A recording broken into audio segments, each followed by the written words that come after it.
He's all right. Thank you doctor. Doctor वो होश में आ गए? हाँ हाँ, 2 घंटे हुए होश में आ गए। बिल्कुल ठीक है, बातचीत करते हैं। खतरे से बाहर है, मेरा ख्याल है आपसे मिलना चाहते हैं।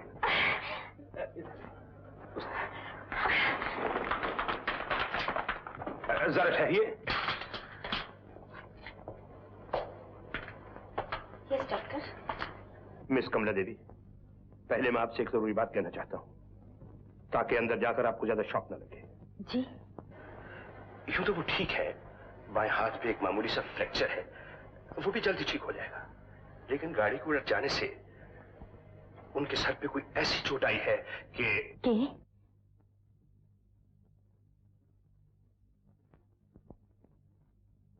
उनकी आवाज चली गई है, वो बोल नहीं सकते। बोल नहीं सकते? नहीं।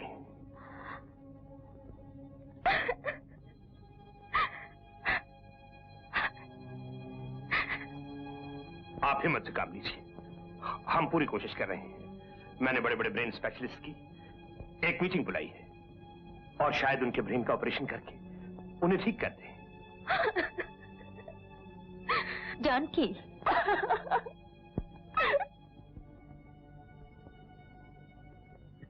देखिए,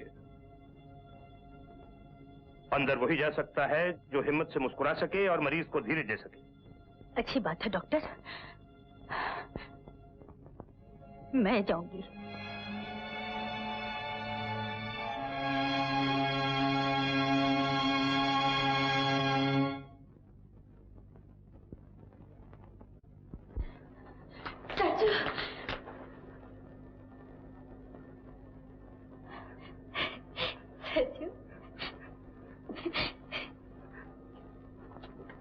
सच्चू, मैं जानती थी तुम्हें कुछ नहीं होगा, कुछ नहीं होगा।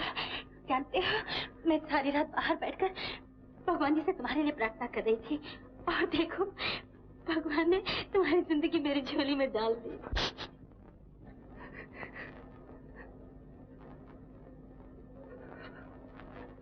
किसे ढूंढ रहे हो?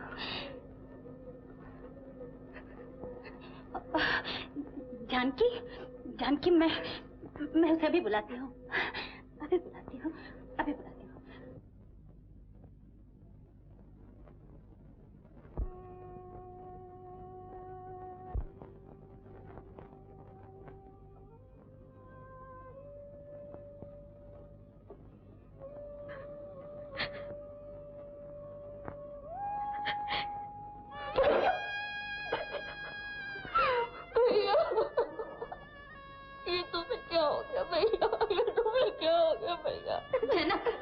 जनक, ये तू क्या कर रही है? अगर रोना है तो चली जा बाहर जाकर रो।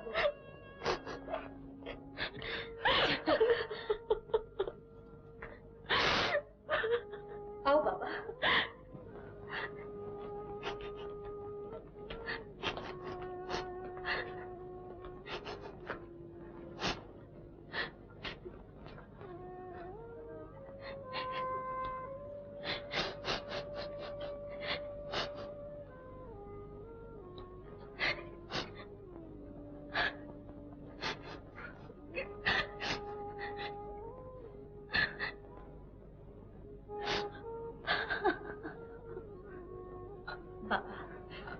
शायद जानको की शादी के लिए कह रहे हैं, है ना सचिन?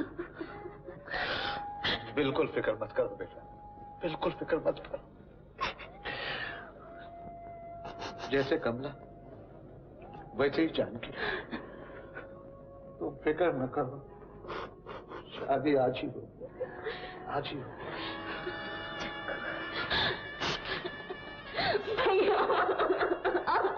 भैया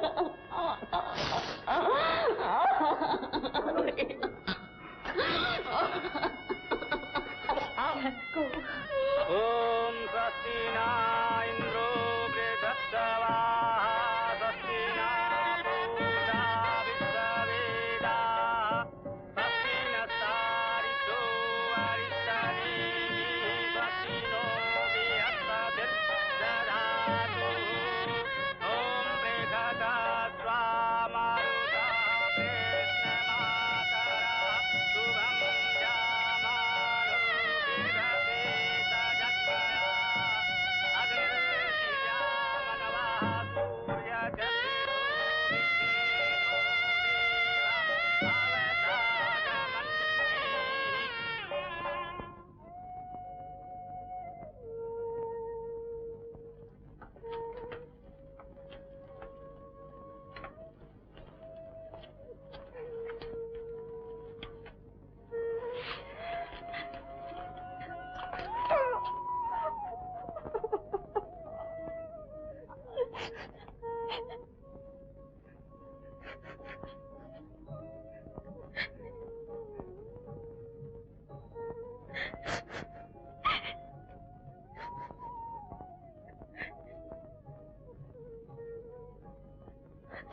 जाके दीदी, मैं अपने भैया को तुम्हें सौंपे जाती हूँ। इनके दिमाग के इस हिस्से में कहीं कोई ऐसी चोट लगी है कि दिमाग की किसी नस में खून का कोई कतरा क्लॉट कर गया है और इनके बोलने की ताकत खत्म हो गई है। तो क्या वो कभी नहीं बोल सकेंगे? क्या वो हमेशा के लिए ऐसे रहेंगे? ये तो हम नहीं कह सकते। हाँ, हो सकता है कि उनके दिमाग पर फिर कभी कोई गहरी चोट पड़े और उसी नर्व पर प्रेशर पड़ जाए और वो ब्लड का क्लॉट निकल जाए और उनकी आवाज वापस आ जाए। मगर ऐसे चमत्कार तो भगवान ही कर सकते हैं, डॉक्टर नहीं।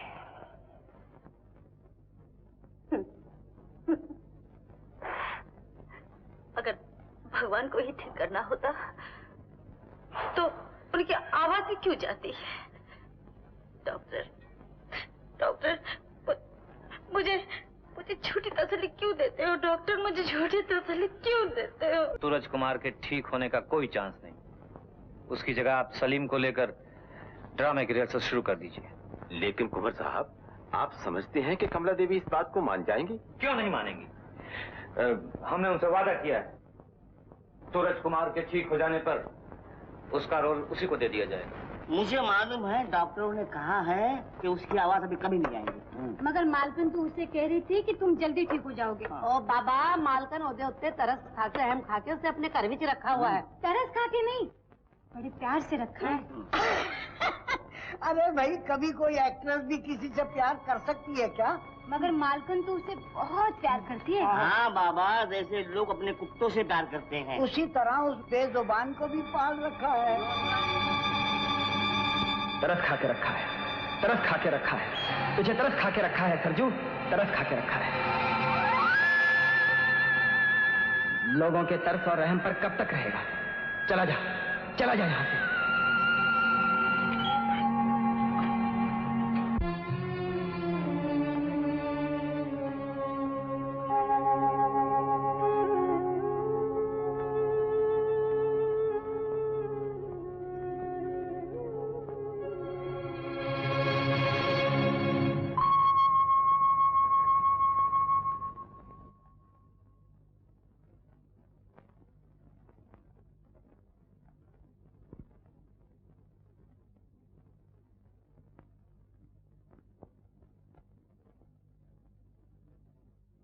तुम जा रहे हो सरजू, मुझे छोड़कर? मुझसे कोई भूल हो गई है क्या? देखो सरजू, मैं तुम्हारे साथ बहुत दूर आ गई हूँ, सिर्फ एक भरोसे पर कि तुम मेरे हो। मेरा हाथ छोड़कर कभी नहीं जाओगे। और आज तुम मुझे आधे रास्ते में छोड़कर चले जाना चाहते हो। क्यों? क्यों? तुम यहाँ नहीं रहना चाहते? सरजू, मैं तुम्हारे जज्बात को समझती हूँ। जहाँ तुमने लोगों के दिलों पर राज किया है, वहाँ तुम इस हालत में नहीं रहना चाहते कि लोग तुम्हें देखें और तुम पर तरस खाए। ठीक है, हम यहाँ नहीं रहेंगे। हम अपने पहाड़ पर चले जाएंगे, उन बर्फीली चोटियों और गाते झरनों के देश में चले जाएंगे सरजू, जहाँ सब खामोश है लेकिन सब एक दूसरे की जबान समझते हैं। हम वहाँ चले जाएंगे, लेकिन तुम अकेले नहीं, मैं भी तुम्हारे साथ चलूंगी। हाँ सरजू।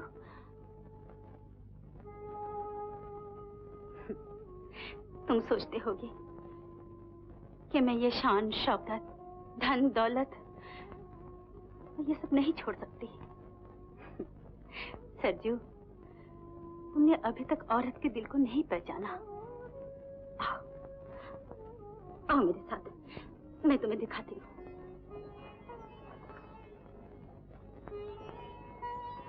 देखो, जब राम अकेले बन जाने लगे तो सीता राजमहल में नहीं ठहरी, वो भी जोगन बनकर उनके साथ वनों में चली गई।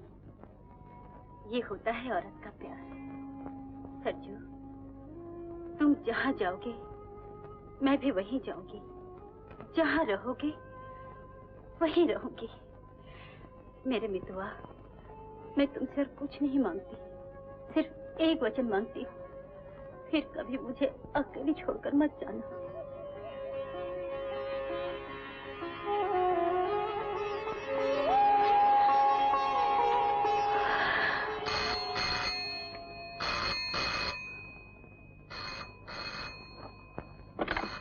हेलो, आप अभी तक घर पर ही हैं? यहाँ रिहर्सल के लिए सब लोग आपका इंतजार कर रहे हैं। आप कंवर साहब से कह दीजिए मुझे माफ कर दें, मैं रिहर्सल पर नहीं आ सकती। क्या बात है, क्यों नहीं आ सकती? कंवर साहब, इस वक्त मेरा सरजू के पास रहना बहुत जरूरी है।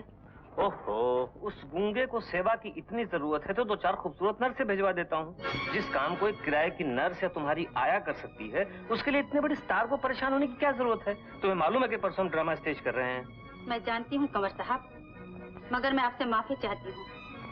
आप अपने ड्रामे में किसी और लड़की को ले लीजिए। व्हाट? तुम्हारा दिमाग खराब हो गया है? जी नहीं, मैं बिल्कुल अपने होश में कह रही हूँ। कंवर साहब, आप मुझे अपनी कंपनी से छुट्टी दे दीजिए। मैं सरजू के साथ उसके गांव जा रही हूँ। ऐसा लगता है कि तुम अपने होश में नहीं हो कमला। हम तुमसे पर्सनली बात करना चाहते हैं। बहुत अच्छा।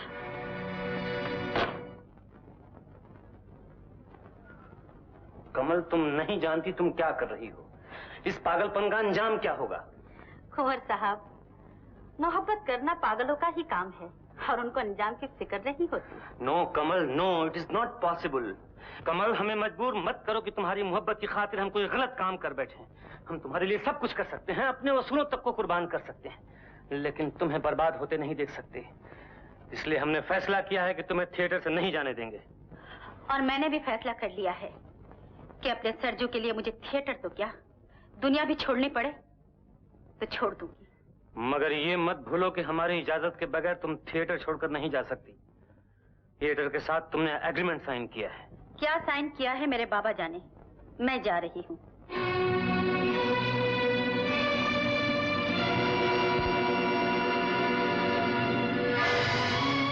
ठीक है, मिस कमला के फादर से जहां भी हो हमसे बात कराओ।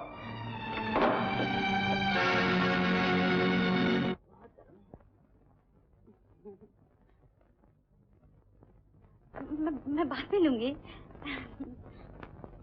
कमला, जो कुछ मैंने सुना है क्या ये सच है? क्या है बाबा? कि तुमने अपनी जिंदगी को बर्बाद करने का फैसला कर लिया है। बाबा, बर्बादी और खुशी तो दिल के समझने की बात है। क्या शहर की तड़क भड़क में रहने से ही खुशी मिल सकती है और गांव की सादा सी जिंदगी बसर करने का नाम बर्बादी है क्या? मुझे कविता मत सुनाओ। कविता से जिंदगी भर पेट नहीं भरता। मगर बाबा। कमला, लोग कुत्ते पालते हैं, तोते पालते हैं और उन बेज़बान जानवरों से प्यार भी करते हैं, लेकिन उनके लिए अपना काम और धंधा नहीं छोड़ देते। अगर तुम इस गूंगे बेज़बान को पालना चाहती हो तो। बाबा, बाबा तुमने ये क्या कह दिया?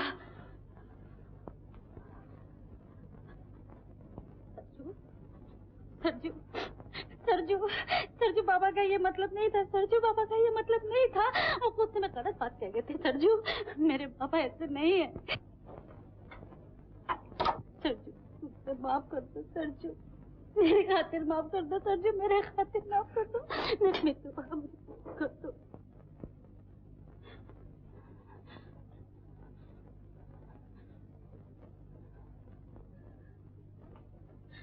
बाबा, आपको उनसे ऐसी बात नहीं कहनी चाहिए थी। आपको उनसे माफी मांगनी चाहिए। कमला, तुम अपने बाप से माफी मंगवाने आई हो? हाँ, अगर मेरा बाप मेरे पति को एक जानवर कहेगा तो मैं उसे माफी मांगने को जरूर कहूंगी। पति? पति वो कब से हो गया तुम्हारा? आप ही ने उस दिन हमारी शादी तय नहीं की थी। जब बाप ने कहा, बेटी ने मन से मान लिया, उसी दिन से पति पति हो जाता है। बाबा बोलिए, आपने कहा था कि नहीं? मगर वो वक्त और था, उस वक्त हालात और। अब हालात में क्या फर्क पड़ गया है? इतना ही कि उसकी आवाज नहीं रही। मैं पूछती हूँ बाबा, अगर यही एक्सीडेंट हमारी शादी के बाद हो जाता, फिर भी क्या आप उसे मेरा पति मानने से इनकार कर देते? कमला, तब और बात होती है, एक मजबूरी होती, लेकिन आंखों देखकर जहर पीना ये कहां की अकलमंदी है? नहीं बाबा, बिल्कुल अकलमंदी नहीं। मगर बाबा, आप अपनी अकल से मेरी एक बात का जवाब दीजिए। अगर यही एक्सीडेंट मेरा हो जाता, अगर इसी तरह मैं गूंगी हो जाती और सर जो मुझे छोड़कर किसी और के पास चला जाता तो आपको कैसा लगता? आप उस वक्त उसकी अकलमंदी के कितने गुण गाते, जवाब दीजिए। उस वक्त आपके कलेजे से लहू टपकता, क्योंकि उस वक्त आपकी लड़की का दुख होता। बाबा, वो भी तो किसी का बेटा है। आज आकाश में उसकी माँ भी तो देख रही होगी कि जो लड़की उसके साथ इतने प्यार से बातें क्या करती थी, आज वो लड़की उसके बेटे का हाथ थामती है या उसे धक्का दे देती है। जवाब दो पापा, जवाब दो। पापा, आज उसे मेरी पहले से भी ज्यादा जरूरत है। उसे दर्द हो तो वो ये नहीं कह सकता कि मुझे दर्द हो रहा है। उसे भूख लगे तो वो ये नहीं कह सकता कि मैं भूखा हूँ। आज ही तो उसे ऐसे साथी की जरूरत है जो उसकी बिन कहे सब बात समझ ले। और आज ही तुम मुझे अकल सिखा रहे हो कि मैं उसे छोड़ दूं। यही वो धर्म है जो एक बाप को अपने बेटे को सिखाना चाहिए। बोलो बाबा। बेटी, आज से मैं तुम्हें साक्षात देवी मानूंगा। बेटी, तुमने मुझे घोर पाप से बचा दिया। बेटी, मुझे कुंवर साहब ने धमकी दी थी कि वो मुझे दर दर का भिखारी बना देंगे। मैंने इतनी गरीबी देखी है कि भूख की दुनिया में जाने से डर गया और अपना धर्म भूल गया। लेकिन अब मैं किसी से नहीं डरूंगा। कमला, मैं किसी से नहीं डरूंगा। कमला, मैं किसी से नहीं डरूंगा। अब नहीं डरूंगा, नहीं डरूंगा। तो अब चींटियों के भी पर निकल आए। तुम लोग अपनी हस्ती भूल गए हो। अब तुम भी मुझे आंखें दिखाने लगे। कुंवर साहब, मैं आपको क्या आंखें दिखा सकता हूँ? मैं तो आपको देवता समझकर अपनी बेटी की खुशी की भीख मांग आया हूँ। इन चापलूसी की बातों से तुम मुझे बहुत दिनों तक बहका चुके हो दीनदयाल। नहीं सरकार, ये आप क्या कर रहे हैं? ये चापलूसी नहीं, हम तो दिल से आपको। कुंवर साहब, आप मुझे समझने की कोशिश कीजिए। मैं ऐसे जलील आदमियों से बात तक नहीं करना चाहता। देखिए कुंवर साहब, तो ये तुम्हारा आखिरी फैसला है? जी हाँ। दीनदयाल, ये मत भूलो कि आज जो कुछ भी तुम हो मेरी वजह से हो। ये शानो शौकत, ये कपड़े, ये बंगले, मोटर गाड़ियां सब मेरे दिए हुए हैं। और जो दे सकता है वो वापस लेने की ताकत भी रखता है। दीनदयाल, शायद तुम लोगों को मेरी ताकत का अंदाजा नहीं है। मैं तुम्हें जेल भिजवा सकता हूँ, उस जलील लड़की को तबाह कर सकता हूँ, उसे बिगाड़ बना सकता हूँ। कुंवर साहब! कुंवर साहब, आज तक मैंने आपकी बड़ी इज्जत की है, मगर ये नहीं जानता था कि आप अंदर से इतने छोटे आदमी हैं। मैं समझता था आप कला के पारखी हैं, कला खरीदते हैं, मगर ये नहीं जानता था कि आप इंसान खरीदते हैं, इंसान का सौदा करते हैं। कुंवर साहब, जिस दौलत के जोर से आप हमें खरीदना चाहते हैं, उस दौलत की पूजा हमने कभी नहीं की। हम बाप बेटी जिन फटे कपड़ों में यहाँ आए थे, वो कपड़े मैंने अभी तक संभाल के रखे, और वही कपड़े पहनकर कल सुबह हम यहाँ से चले जाएंगे। आप अपनी दौलत, अपनी शान अपने पास रखिए। ये अगर बहुत महंगी पड़ेगी दीनदयाल। कुंवर साहब, आप मुझे जेल भेज दीजिए, मुझे गोली मार दीजिए, मेरा खून कर दीजिए, मगर मैं अपनी बेटी का सौदा नहीं कर सकता। मैं अपनी बेटी को नहीं बेच सकता, नहीं बेच सकता, नहीं बेच सकता। अरे मैं इतना नहीं गिर गया हूँ, मैं महलों को छोड़ सकता हूँ, मैं झोपड़ी में गुजारा कर लूंगा। ये समझते क्या है अपने आप को?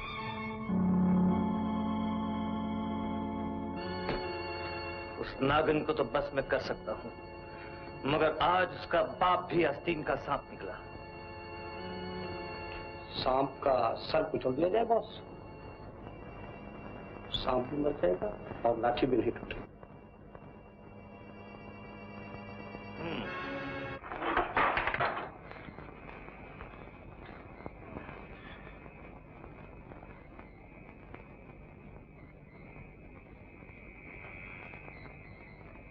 ये कुंवर साहब समझते क्या है?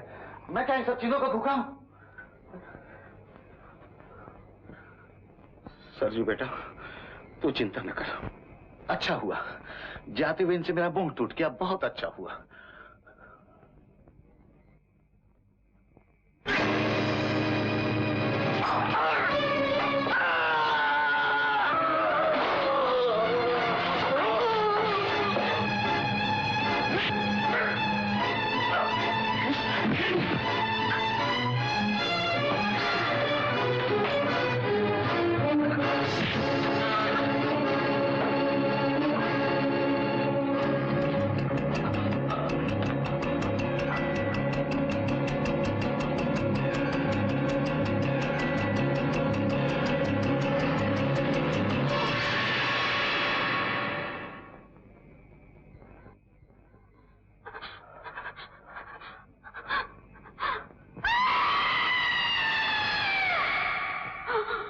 बचाओ बचाओ बचाओ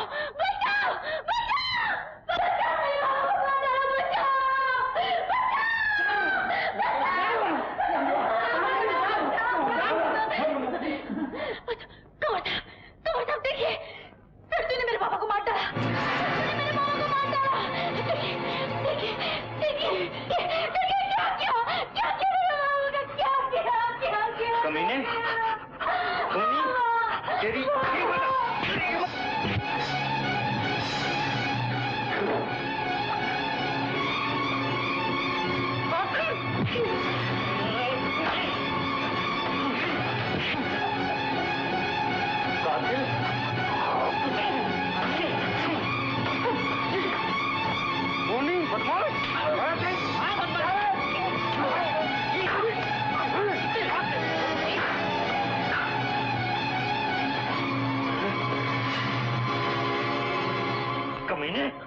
तुमने एक देवता को मार डाला।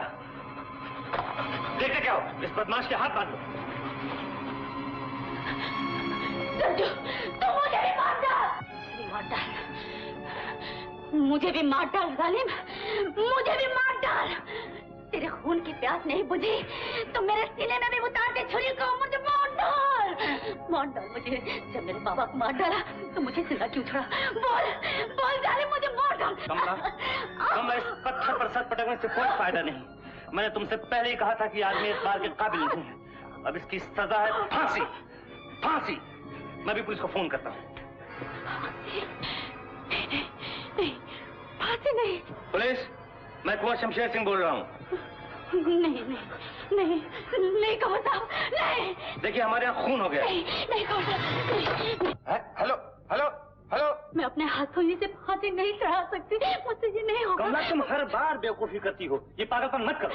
ये कातिल है और कातिल को उसकी सजा मिलनी चाहिए। ये कातिल नहीं है कमर साहब, ये पागल है। आपने एक दिन कहा था ना कि एक दिन पागल हो जाएगा। ये पागल हो गया है। जो कुछ भी हो, इसको सजा मिलनी चाहिए। कमर साहब, मैं आपके हाथ जोड़ती हूँ, मुझसे ये पाप ना कराइए कमर साहब। मैंने इससे प्यार किया है, मैं इसे फांसी नहीं चढ़ा सकती। मैं इसे फांसी नहीं चढ़ा सकती कमर साहब।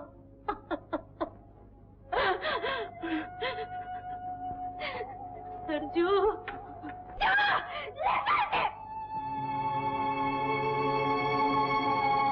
तो कभी मुझे अपनी शक्ल मत दिखाना, कभी मुझे अपनी शक्ल मत दिखाना।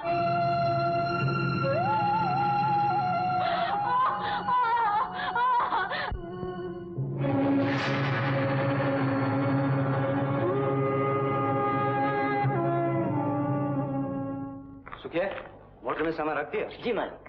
मुंशी जी, हम 2 दिन के लिए दिल्ली जा रहे हैं। घर का ख्याल। आप बेफिक्र रहे मालिक। चलो।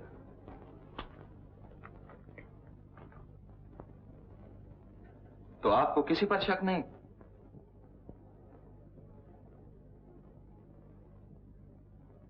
कुंवर साहब, कातिल का कोई मोटिव नजर नहीं आता। कुछ चोरी भी नहीं हुई, खिड़कियां बंद हैं। कातिल भागा तो कहां से? दरअसल में इंस्पेक्टर, जब हम यहाँ पहुंचे तो कातिल भाग चुका था और हॉल का दरवाजा खुला था। आपके यहाँ एक्टर सूरज कुमार रहते थे ना? वो यही हैं? उस वक्त वो घर पे थे? जी, वो 2 दिन हुए अपनी बहन के पास आगरे चले गए।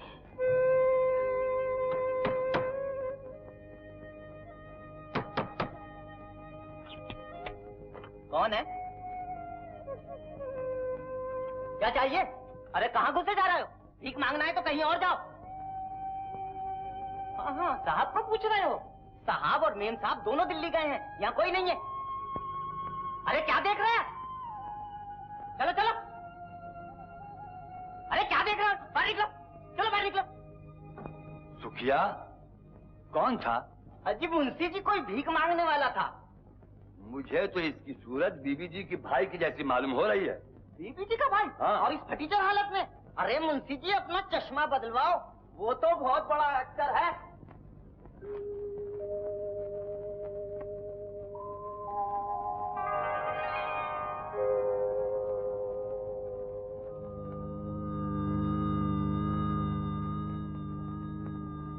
लगता है भैया घर में नहीं है। हाँ, चारों तरफ कुछ उदासी छाई हुई है। पता नहीं क्या बात है। मालूम नहीं। चंपा, चंपा, क्या हो गया तुम्हें? भैया कहाँ हैं? नमस्ते कुंवर साहब। नमस्ते। अब तुम यहाँ क्या करने आई हो? जी, वो भैया से मिलने। वो चला गया यहाँ से। कहाँ? तुम्हारे भैया ने कमला देवी के बाबा का खून कर दिया है, इसलिए भाग गया वो यहाँ से। नहीं, ये नहीं हो सकता। भैया ऐसा नहीं कर सकते। आप लोगों को जरूर कोई गलतफहमी हुई है। कमला दीदी कहाँ है? कमला दीदी? ठहरो, कमला से मिलने की कोई जरूरत नहीं।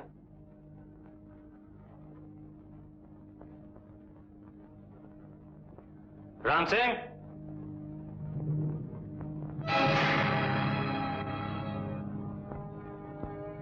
That's all right. चलो जानकी, यहां से चले।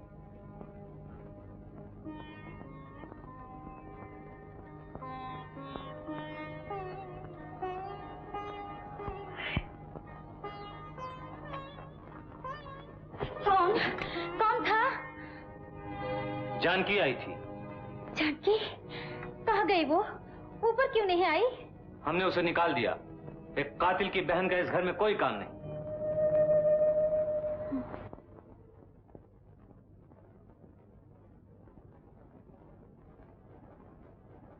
फिर याद करो, कोई भी नहीं आया था? जी नहीं, कोई भी नहीं आया था।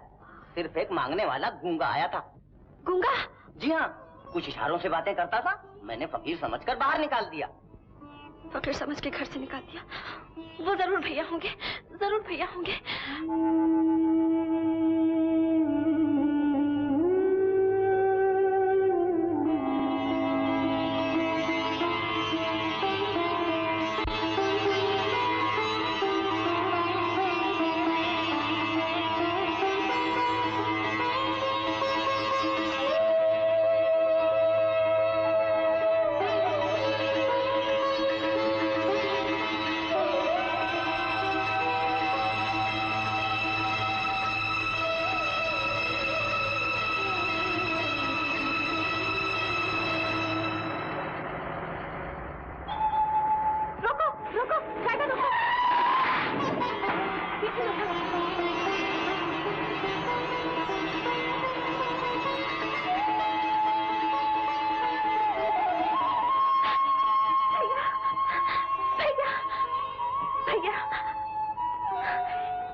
मुझसे काम नहीं होगा। आप लोग समझते क्यों नहीं? लेकिन कमला दी, शो मस्ट गो ऑन। हम आर्टिस्टों की यही जिंदगी है। सुख हो या दुख, हमारा खेल कभी बंद नहीं होना चाहिए। कमर साहब ठीक कह रहे हैं बेटी। तुम्हारे इस तरह बैठ जाने से कंपनी बंद हो जाएगी और इतने सारे लोग बेरोजगार हो जाएंगे। मास्टर जी, आप समझते क्यों नहीं? मैं तुम्हारी हालत समझता हूँ बेटी, मगर इस तरह रोने से तो बाबूजी का गम दूर नहीं होगा। काम ही गम की दवा है। मैं काम करना चाहती हूँ, पर इस वक्त मुझसे काम नहीं होगा। मैं थिएटर तो क्या, दिल्ली शहर में भी नहीं रहना चाहती। दिल्ली शहर में भी नहीं रहना चाहती। ठीक है, अगर दिल्ली में तुम्हारा जी नहीं लगता, हम थिएटर लेकर टूर पर निकल जाएंगे। यूपी के अलग अलग शहरों में अपना शो करेंगे और इस तरह से तुम्हारा दिल भी बहल जाएगा। कमला, अगर तुम हाँ कह दो तो हम अपना पहला शो इसी हफ्ते आगरे में शुरू कर दें।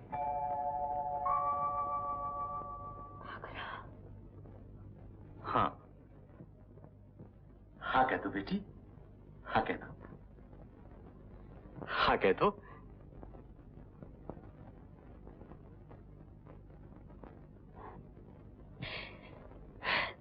जैसे आपकी मर्जी। जीती रहो, तुम सच्ची कलाकार हो। भैया, यहाँ सर्दी बहुत पड़ती है। हाँ, कंबल ओढ़ के सोना।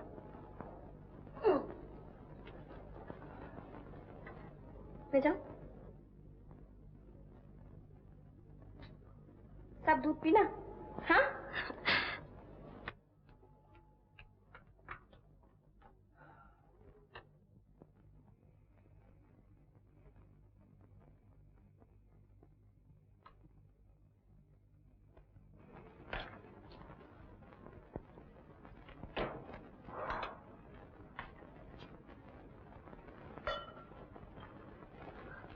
मालूम है परसों कमला देवी का थिएटर आगरा आने वाला है।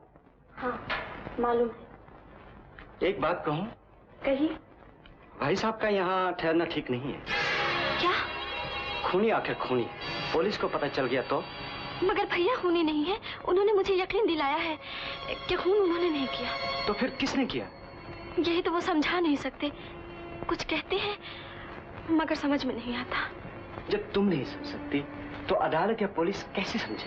आखिर पुलिस को पता चल जाएगा और जब उनकी गिरफ्तारी हमारे घर में होगी तो हमारी कितनी बदनामी होगी। बदनामी के डर से भाई को घर से निकाल दे, वो जाएंगे कहाँ? इतनी बड़ी दुनिया है, कहीं भी जाकर छुप सकते हैं। हाँ, हम ये कर सकते हैं कि रुपया पैसे से मदद करें, लेकिन एक खूनी को अपने घर में पनाह तो नहीं दे सकते। ठीक है, हम उन्हें अपने घर में नहीं रखेंगे। कल सुबह मैं उन्हें लेकर चली जाऊंगी। जानकी, आप समझते हैं कि मैं उन्हें दुनिया भर में ठोकरें खाने के लिए अकेला घर से निकाल दूंगी? भला सोचिए तो सही, वो किसी से खाना नहीं मांग सकते, पानी नहीं मांग सकते, अपना दुख किसी से नहीं कह सकते। इस दुनिया में मेरे सिवा कौन है उनका? मैं कैसे छोड़ दूं? लेकिन मैं आपकी बदनामी नहीं होने दूंगी। हम भाई बहन गांव जाकर रह लेंगे, गांव में ही रह लेंगे।